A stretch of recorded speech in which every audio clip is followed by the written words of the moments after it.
Au cœur de la grande chefferie de Banjoun, l'une des plus anciennes de la région de l'Ouest Cameroun, Banjoun est située dans le département du Konki, à environ 282 km de Yaoundé, la capitale. Le royaume de Banjoun, on en parle. Le royaume Banjoun existe depuis le XVIIe siècle.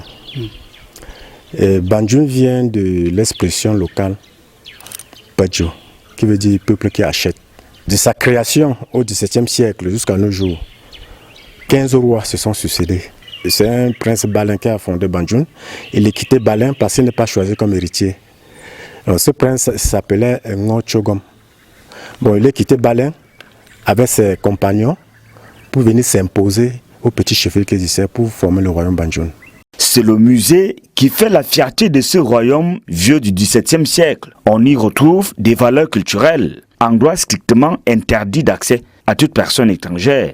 L'idée du musée vient du fait que Banjoun a généré les œuvres patrimoniales qui constituent un repère de leur histoire. Et puisque c'est un patrimoine qui peut se détériorer et qui est inconnu par la population, la communauté a donc décidé de les rassembler, les conserver et les diffuser. Vous trouvez des outils fabriqués par le forgeron utilisés pour cultiver la terre. Vous savez, la terre, c'était la première richesse. Vous trouverez des objets de chasse. Vous savez, Banjoun était couvert de forêts, il y avait des grands animaux et on menait la chasse. Et il fallait les outils, des pièges pour attraper des animaux. Mais vous trouvez un ensemble d'armes, d'armements qui permettaient de faire la chasse.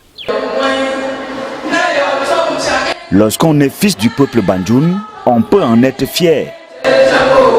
Un peuple sans culture n'existe pas.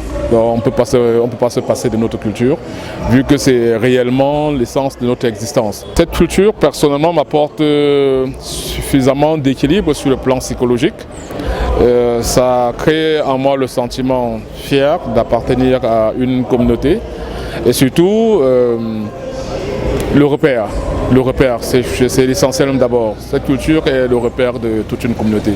La représentation de ce royaume est assurée dans toutes les 10 régions du pays pour un objectif clair. Nous sommes organisés en termes d'une représentation dans la ville, duplication de ce qui se passe au village. Parce que jusqu'au chef de 3e degré, coutumier, ils ont leurs représentants à Yaoundé et qui encadrent le chef de la communauté qui est le représentant du chef supérieur. Et dans toute cette communauté de mouvance, notre rôle est essentiel dans l'encadrement de cette population. D'abord, leur apprendre de mieux vivre avec les populations d'accueil qu'ils ont trouvées sur place et éviter tout type de conflit.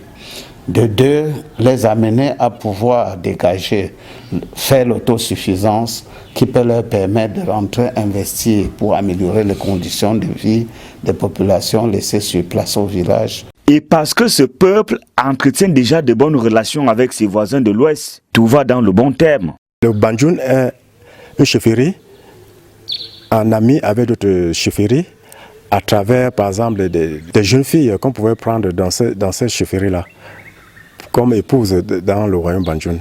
C'est ça qui pouvait, par exemple, tisser des liens entre ces chefferies-là. Donc, il y a aussi les liens où on signait des pactes qui devaient amener la chefferie à ne pas faire la guerre, comme Banjoun et Fumban. Ils ont signé un pacte, une alliance qui pouvait limiter la guerre entre ces deux chefferies-là.